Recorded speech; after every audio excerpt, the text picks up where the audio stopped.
Der er nogen, der spørger, om jeg gerne vil lave en video om, hvordan jeg laver dreads. Så ja, det kommer her. Først skal du selvfølgelig bruge kanonhår. Jeg skriver ned under, hvor du kan købe det henne. En almindelig tøjbøjle. En vandforstøver.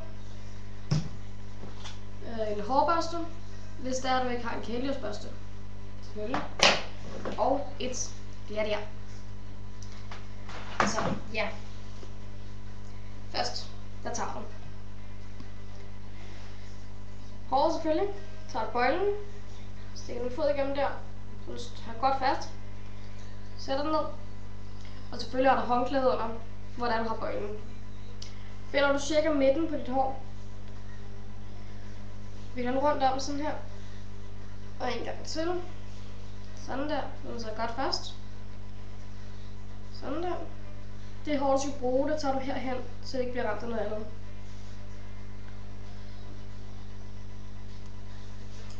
Og det andet hår, det tager du foran her på bøjlen.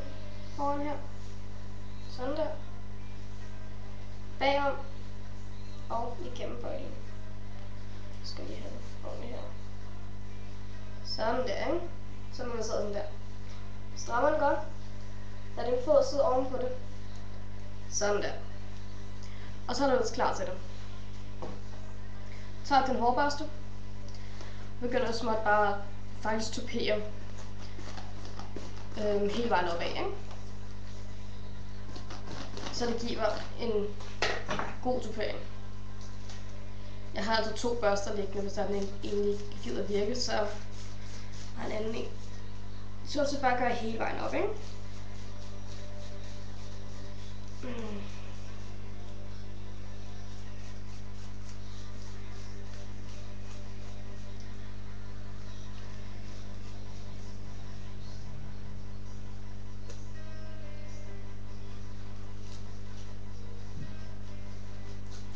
Sådan der. Nu er den ud af her, kan jeg se. Så vi lader den bare lige rundt op igen. Det er da ikke noget problem. Sådan der. Så ruller du det i hvilken vej du vil. Rulle. Sådan der. Så tager du din vandforstøver. Sprayer lidt ovenpå din rullede, du har her, ikke? Ikke sådan, så den bliver gennemblødt, bare lidt. Så vand kan jeg godt tage på. Den der så bedre. Sådan der, ikke? Så tager du dit glatjern og gør det meget stille, hurtigt op på. Sådan her. Og på den anden side, så den ikke bliver flad.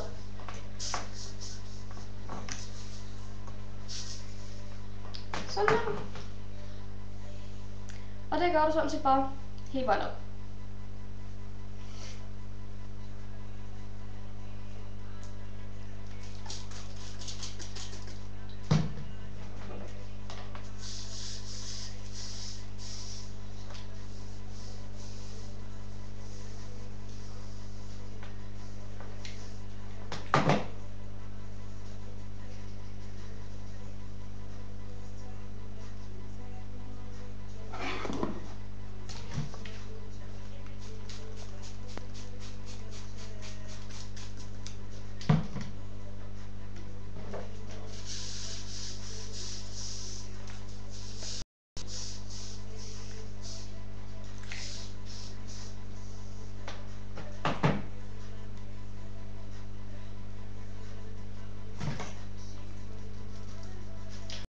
Og nu kommer du så ned til enden.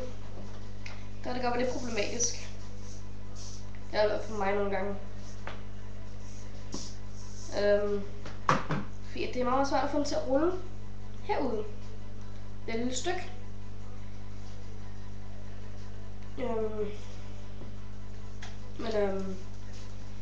Det er sådan set bare at holde rigtig godt fast og så bag at blive brændt af glatjern selvfølgelig. Der gør du det godt og grundigt vådt. Sådan der. kan du få gladiatoren over. Og lad den blive et stykke tid på enden, for den bliver forseglet ordentligt. Sådan der. Det var fint. Og så tager du sådan set bare en saks, helt almindelig saks, og de her klipper det overskydende af. Sådan der. Og 1, 2, 3. Så er der en dread. Jeg finpudser selvfølgelig mine bagefter. For det bliver sådan helt fine og ja. Jeg sætter sådan en her. Den glatter ud. Sådan vel ligesom alle de andre ender, ikke? Så det gør jeg nu.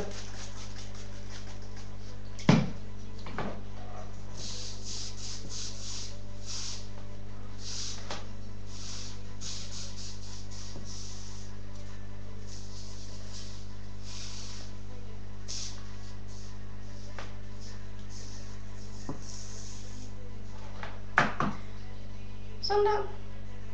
Og så har du sådan set en dread. Og selvfølgelig den anden ende. Der vægter du den lige ud af her. Sådan der. Der gør du sådan set bare det præcis samme. Jeg er rundt om. Tager der, hvor du kun lige kan se, at der er lavet en dread. Hertil, der stoppede jeg før. Der skal jeg det her stykke med. Tager den herned til. Jeg gør sådan set bare det samme. Med at vikle den rundt om. Sådan der. Og så dreadet nedad. Ja, jeg gør det meget hurtigt. Og fordi jeg har en del hår her. Jeg tager kun et lille stykke. Okay, jeg skal man have sådan helt herude og sådan noget der. Så. Vand på. Her vil jeg tage vand. Sådan der. Og gladier.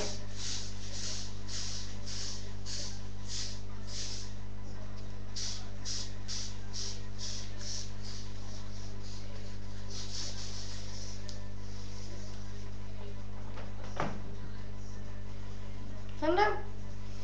Og så kan man altså bare videre. Lige prøv at se en andre dreads, jeg også har siddet og lavet. Den her. Den har jeg netop lige siddet og lavet.